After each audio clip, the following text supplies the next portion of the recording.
So we'll understand right now the second offense against the holy name, which is to consider the names of Lord Shiva or Brahma to be on an equal level with the holy name of Lord Vishnu. It's translated by Srila Prabhupada as it is. So it comes from the PadmaPurana. Shivasya Vishnur iha guna namadi sakalam dhiya bhinnam pashyat sakhalu harinam hita karaha. So this part is what we are supposed to study. So for this we'll understand what is the Achintya Bheda Tattva of Lord Krishna. Okay, so here we can see from this point, one second, just take the pointer. Supreme Personality of Godhead, Krishna. Now we have to understand this one word that Prabhupada says. He says that the definition of Krishna is Ishvara Parama Krishna Satchittananda Vigraha Anadi Radhir Govinda Sarva Karana Karanam. Four parts of this verse. One is Ishvara Parama Krishna. So he is a supreme controller. So the Mayavadis, Prabhupada says, don't have a problem with this part, like he is being a controller, Krishna being a controller. They have a problem with the rest of the part. Ishvara Parama Krishna. Satchitananda Vigraha. Is Satchitananda Vigraha. We have to understand it's not, we are also Satchitananda, but our Satchitananda and Krishna. Krishna is the controller of Sat potency, Chit potency, Ananda potency. Sat potency being the Sandhini energy, Chit potency being the Samvit potency, and Ananda potency being the Ladini potency. He is the complete possessor of these potencies, just like fire possesses heat, light, everything. So he is the complete possessor of these energies. So when he says Satchitananda Vigraha, it's not that his just body is made up of Satchitananda, but also that he is a possessor of the entire energy known as Satchit and Ananda. Satchitananda Vigraha, Anadir Adir Govinda. He is also the cause of the entire originality. In originality, Krishna is the most original, of course. And the mood is the original mood from which all other moods are subservient to that mood. Anadir Adir Govinda, Sarva Karana Karanam. So Sarva Karana Karanam, this part is very, very, I mean the Mayavadis cannot accept it. They say that Krishna cannot be Sarva Karana Karanam. It's Brahman which is Sarva Karana Karanam. Krishna is just expansion from Brahma, is a sattvic vikara of Brahma, basically. That's what the Mayavadis say. So this is the offense that we are going to talk right now. The entire offense will be divided into 4 different explanations for this offense, like how Shivasya, Shivasya Shri Vishnu iha guna namadi sakalam dhiya bhinnam paschet sakalau hari nama hita karaha. So this, how this does, what is this offense? This offense is basically impersonalism, Mayavad. So the whole idea of this offense is, we think that we are like Krishna, basically. So we are not ready to accept Krishna as Sarva Karana Karanam. We think he's just a controller. He's not Sarva Karana Karanam. So let's try to understand how this is. So when we understand Sarva Karana Karanam, Krishna is the source of everything in this universe, including Shiva Tattva, the various energies of the Lord, the Jiva Tattva, everything. The source of everything is Krishna. When we don't understand this very basic principle that Krishna is the source of this entire cosmos, the entire material and spiritual world, that's when the whole problem starts. So let's see. So the Krishna is the supreme energetic. From him comes the various Shaktis. Basically these Shaktis are the Ladini Shakti, the Samvit Shakti and the Sandhini Shakti, which are the primary cause. Krishna's pleasure potency is himself known as Ladini. His knowledge potency is Samvit, basically from which Krishna himself has his own cognizance from this potency. And his Sandhini potency is from which Krishna's body is made from this Sandhini energy, and all the spiritual and material world are made from Sandhini energy. So these are not ordinary energies, they are the sum total of all energies, basically Ladini, Samvit and Sandhini. From this the Maha material world also is created, and these 3 energies they form the material world. Basically the Sandhini energy forms the Pradhana, the basically material ingredient Pradhana, which is for the material world, and also she forms through these 3 energies transformed to Sattva, Rajo, and they form the efficient cause. Along with the will of the Lord and the time providence and everything, these they work under and they create activities, and which is the efficient cause for this material creation. So the material nature also is coming from the spiritual nature, basically. So Durga Devi has 2 potencies, Avarnatmika and Prakshepatmika, basically, which has nothing but the covering potency Tamoguna and the pleasure potency, which kicks us away from Krishna.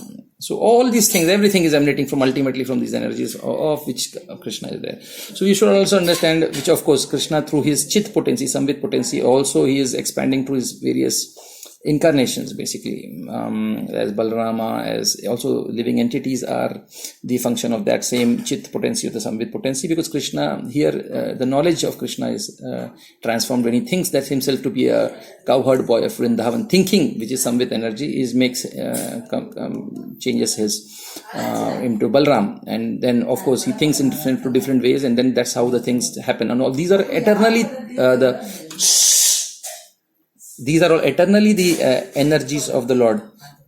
These are all the eternal energies of the Lord, and eternal expansions of the Lord. They don't have a time, cause, or something like that here, basically.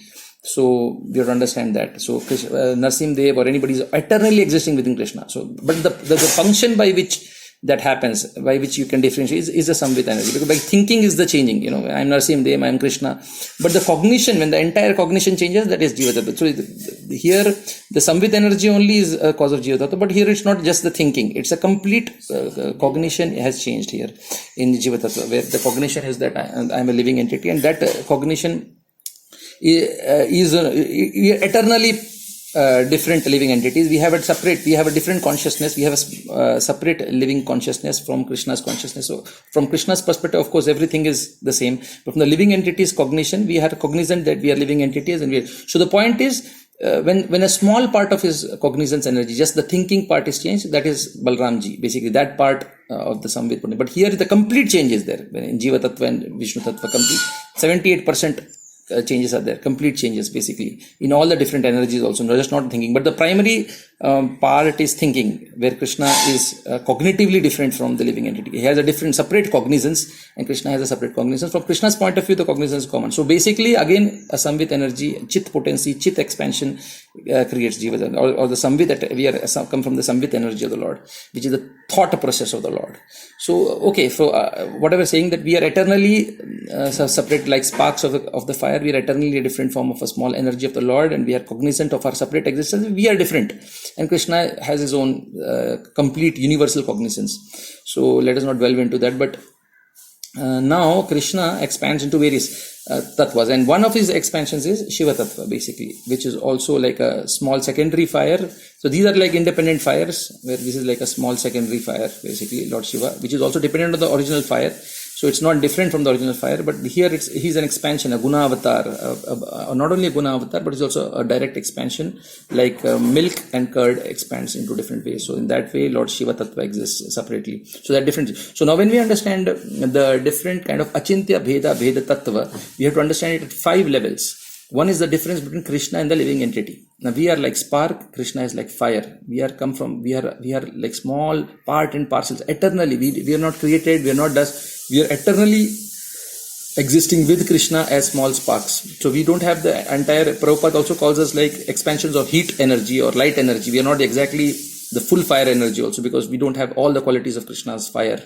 So we are like, Prabhupada calls us the living entities expansions of the heat energy or something like that. So some things like that. Expansions means small parts, like sparks, which contain almost 78% of the quality of Krishna. So when we're talking about difference, see, sameness about Krishna and Jiva, okay, Krishna is the source of all Jivas. From Krishna's point of view, everything is same. So Krishna can feel everything that you feel. He is cognizant of everything. So he is within you, but you are not within him. You are within his consciousness, but he is not within your. He says, the whole world is within me, but I am not within the world. The point is that the whole world's your cognition. The whole world is within Krishna's cognition, but your cognition is not within. So you don't know what is happening within Krishna, but Krishna knows what's happening within you.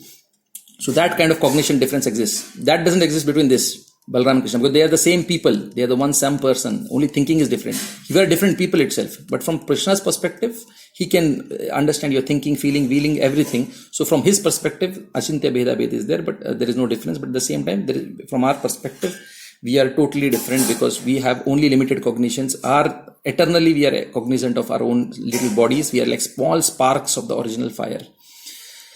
Next, Achintya Bheda Bhed Tattva comes between Krishna and his very close internal energies. For this, we have to understand Chaitanya Charitamrita, which is when we see the bookmarks here. Let's go to the bookmark. Chaitanya Charitamrita, bookmark number 5. where Adi Lila 4.96. Sri Radha is the full power and Lord Krishna is the possessor of the full power. The two are not different as evidenced by the revealed scriptures. Now the example next shloka says, they are indeed the same, just as musk and the scent is inseparable, or as fire and heat are non-different.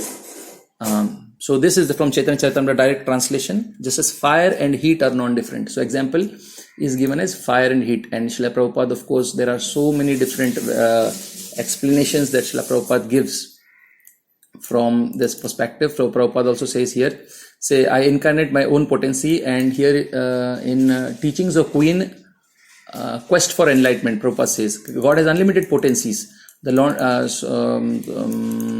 and the learned scholars and the saintly persons have accepted the idea of God's potencies. So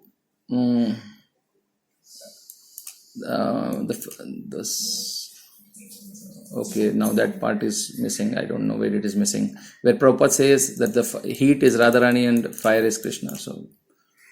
So Radha is also Krishna. So in that sense, he explains, but I just don't have that.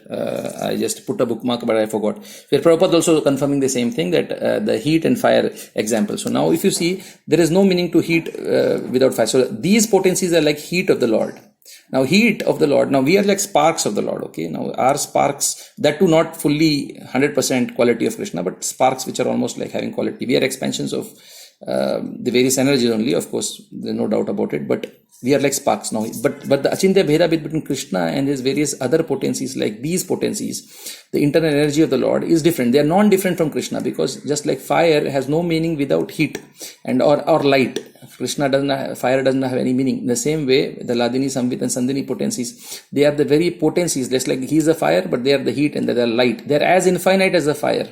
So when we say that Krishna is non-different from Radharani, we can understand that point, that just like heat is non-different from fire, in that way he is non-different. And Radharani also, like Ladini Shakti and Samvit and Sandhini Shaktis, there are infinite Shaktis. They are not like small Shaktis, like sparks, infinitesimal like the Jiva there. So there is a difference. There is Achintya Bheda Bhed between here also, but that Achintya Bheda Bhed is not the same as Achintya Bheda Bhed between this and this. There's a difference between this Achintya Bheda Bhed. We are qualitatively, we are very small, minute, and we form a part of Krishna's energy, whereas these are extremely huge energies, extremely powerful energy, and they are also non-different from Krishna. So they're very close. They're almost not absolutely non-different from Krishna in one sense, as fire and heat are non-different. But as fire and spark are non-different, we are also non-different.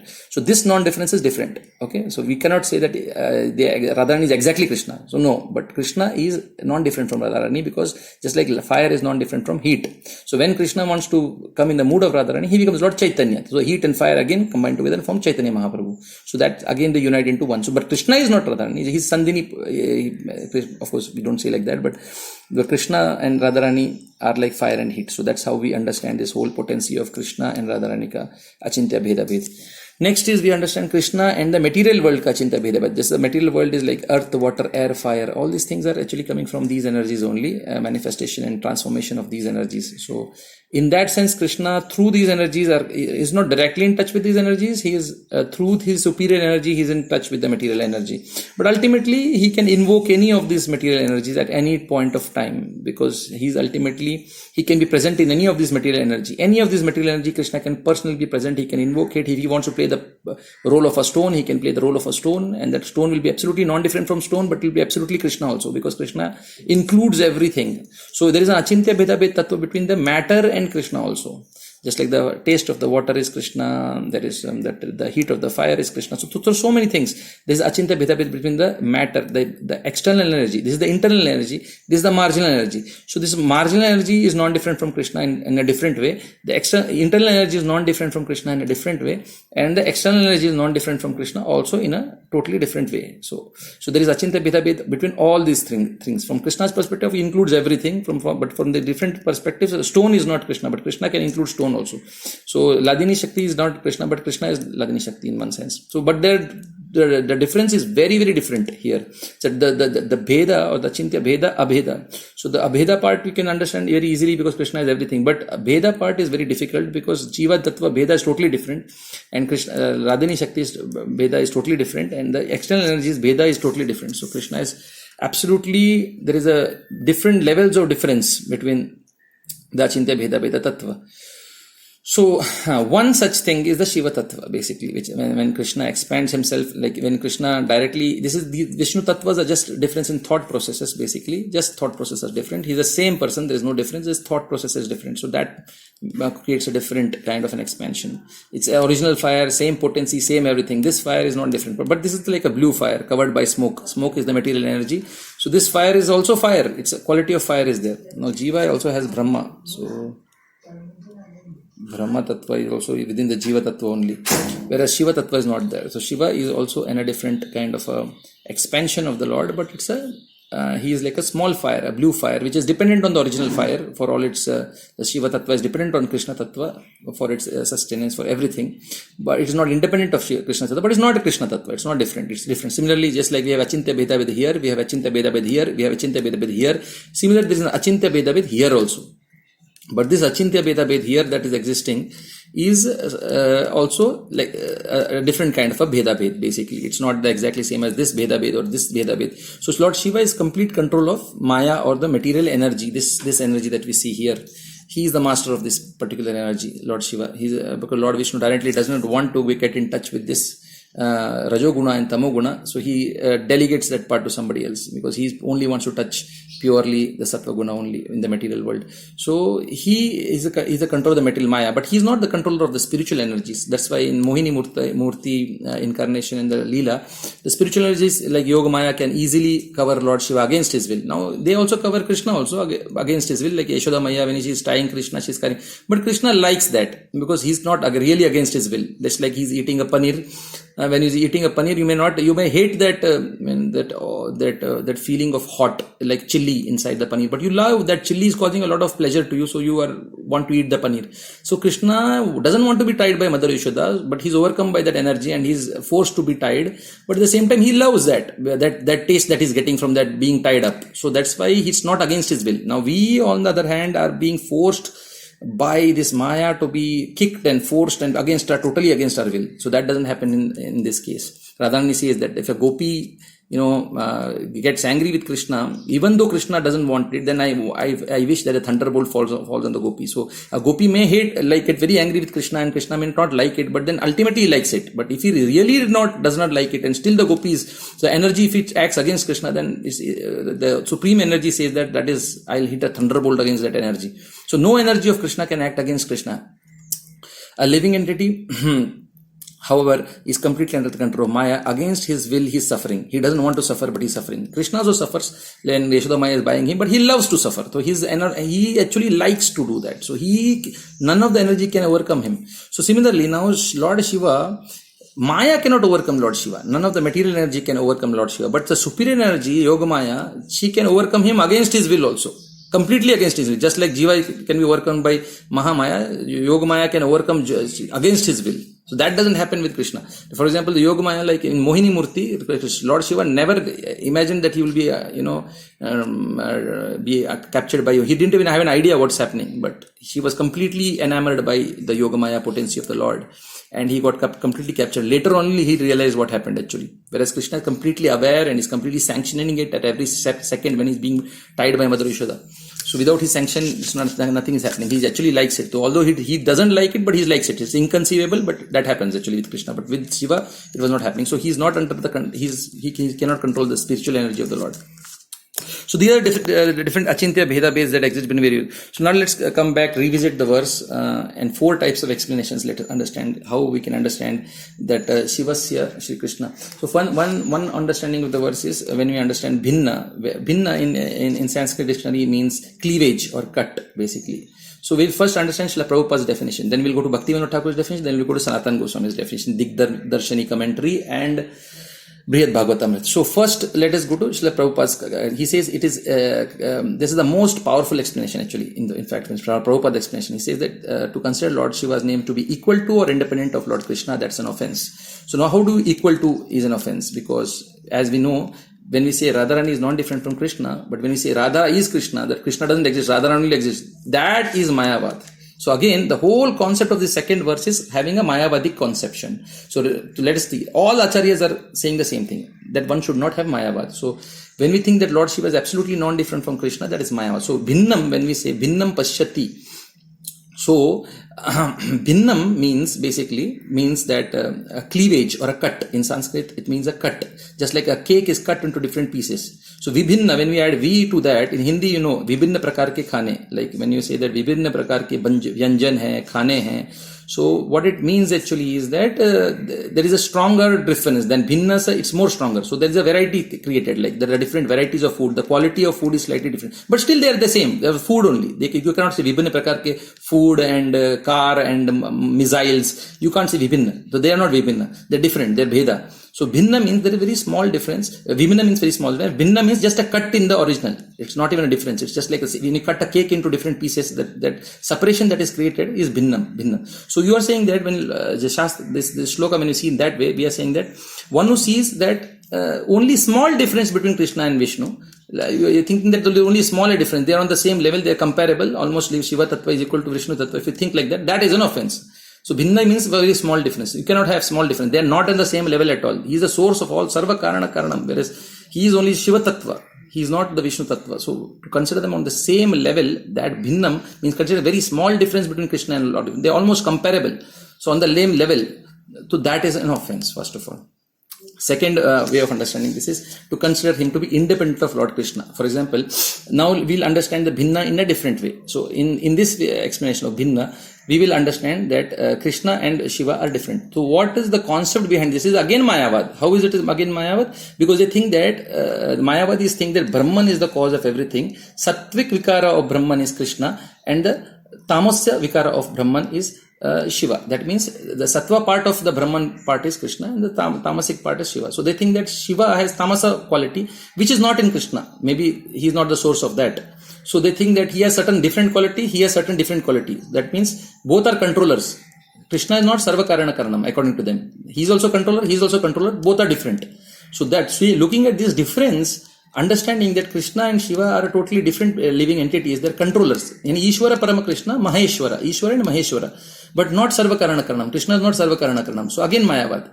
The point is that you are trying to think that Krishna is just a living entity, like almost like you, because you are also controller, like Hanuma, like Ganesha, all these controllers. So he's a superior controller, and he is not Sarva Karana Karanam. So you just like you are not Sarva Karana Karanam, he is not. So Brahman is Sarva Karana Karanam. Krishna is a controller. You are also small controller, but he is big controller, and Shiva is also big controller. So Krishna is different, Shiva is different, you are different. So you're thinking in that terms, Shiva and Krishna are different.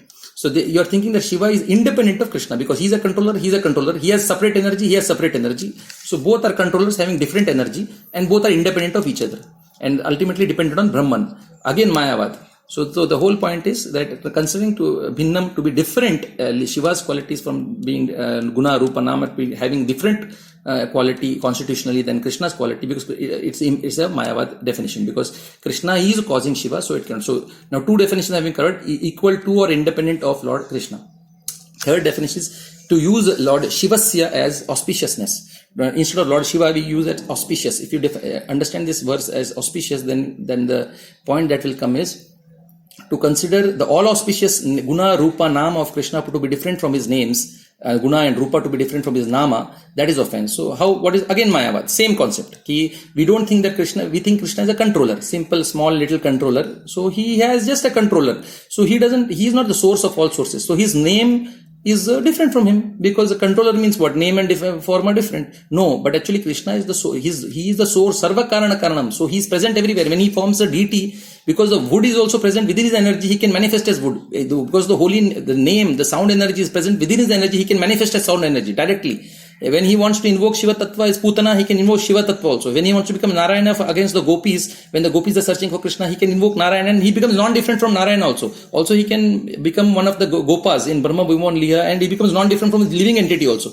So he can exactly become like that. Even Balramji cannot understand the difference between that living entity and Krishna when in the Brahma, Vimohan, Lila. So Krishna is Sarvakarana Karanam. So he can manifest as holy name. He can manifest everything as within everything else. So that is only possible by Sarvakarana Karanam. So we think no. Holy name of Lord Krishna is different from his Guna and Rupa. That means he is also just like us, or just like us we think.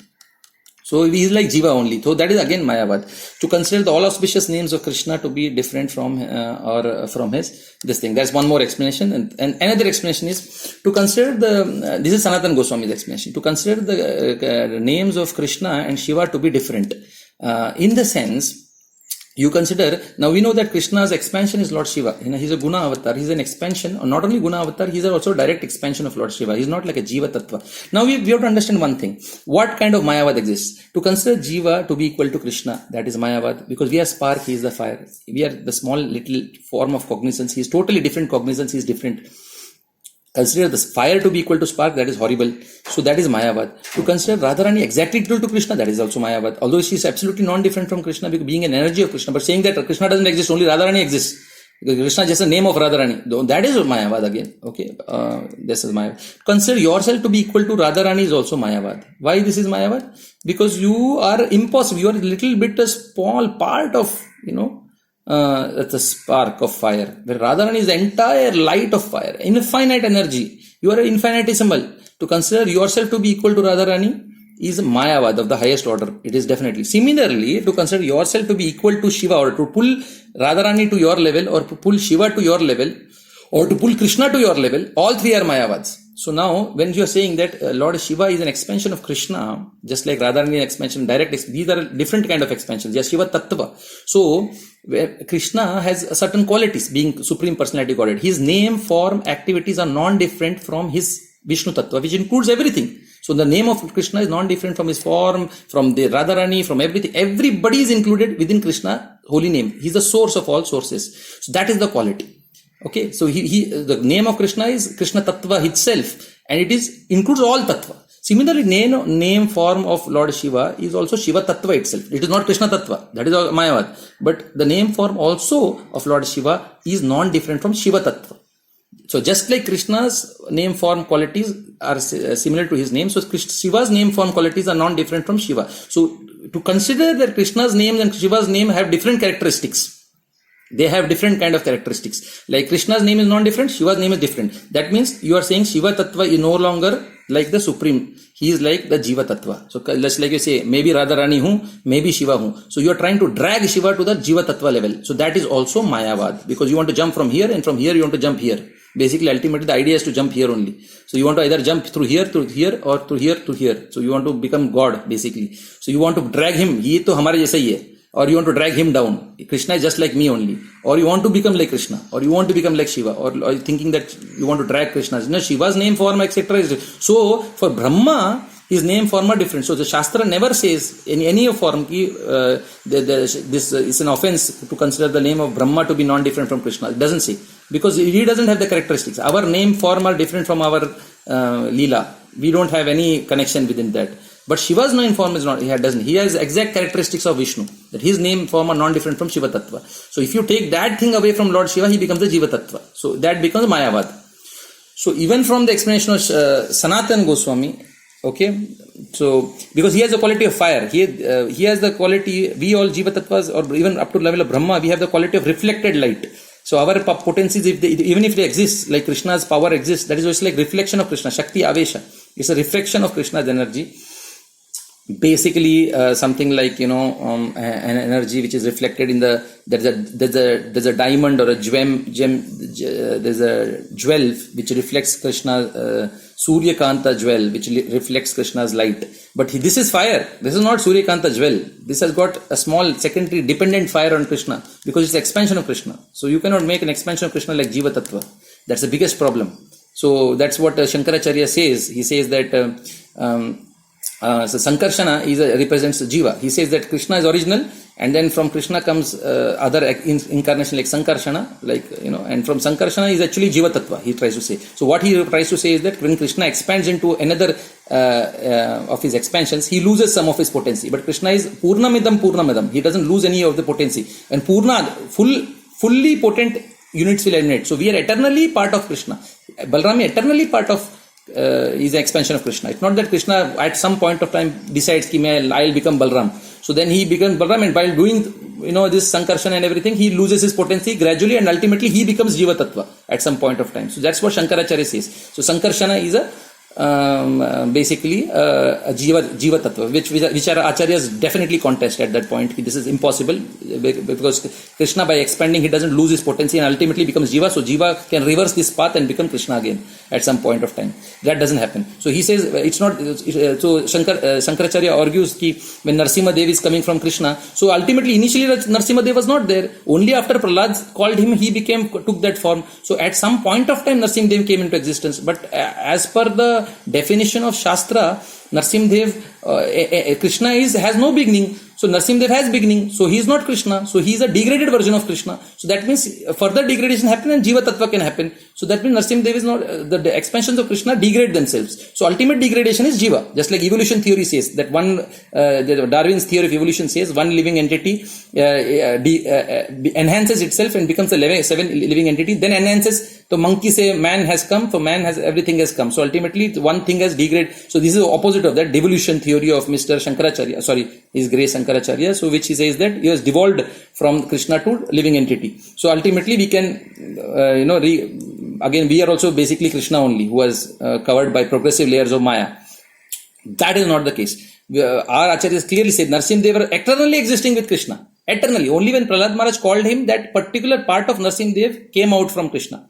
He is eternally existing with Krishna. So that's eternality is never contradicted. So that is always existing. So he was existing. He now also all expansions of Krishna are eternal. It is not that at some point Krishna decides I will become Balaram, at some point he decides I will become this. No, it never happens like that. So he is the source of everything, but he is eternally that thing. So that mood exists eternally within Krishna. Eternally existing within Krishna. That mood exists.